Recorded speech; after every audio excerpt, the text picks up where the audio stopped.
Okay mga masters, so welcome back ulit sa ating YouTube channel. Today yung gagawin po natin ngayon is mag-flooring na po tayo. Ayan, so flooringan na natin dito yung kahapon natin pinakalan tsaka inaba ng electrical. Ayan.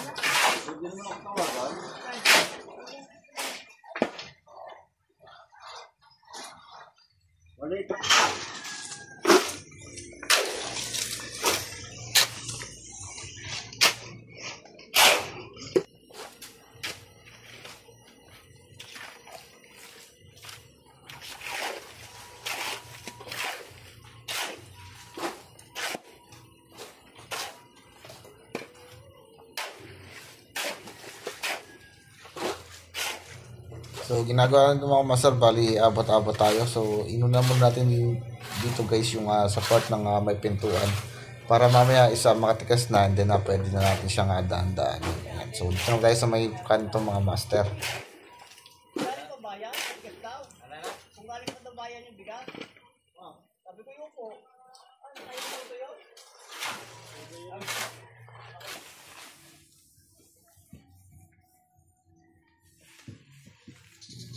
So dito mga master yung ginagawa natin is ginabara natin yung ating flooring, yung buhos na semento.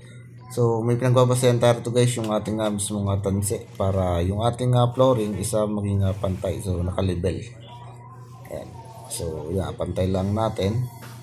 So mamaya gagawin dito isa bubulihin na po natin yan.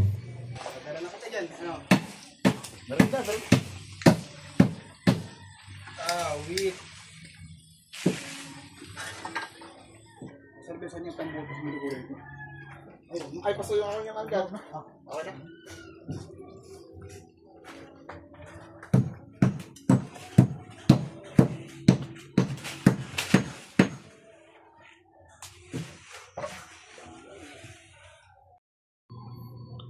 Okay mga master, bali tapos na natin nabuhusan yung ating flooring. So okay na, kanina isa binulin na natin yan, and then winalisan na natin. So yung kasunod naman natin dito mga master is yung gilid naman. Bali buhos pala yan kasi gawa ng kapag malakas yung ulan, isa tumitila sa loob. So bali buhos po yung pinano ni kliyente, and then nilagyan natin po siya ng sa harap para hindi po siya tumilas. Ayan. So shoutout sa dalawa nagpapalas doon. Ayan. Okay, so purong buhos po yan. So yun mga master, finally tapos na rin. Okay na. So kompleto na yung buhos natin, saka dito sa side natin. So puno na. So papatungan na lang natin siya rito ng hollow block. Kaya mapasin nyo.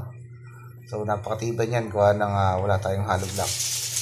Pure na buhos, saka yung ating upholstery. So, ang gagawin po natin bukas is mag-ano tayo, start na po tayo ng CHP layering. Ayan. So, magkakatagal tayo ng hollow block. So, makikita nyo naman yung progress ng ating mga gawa. Okay, so maraming salamat po.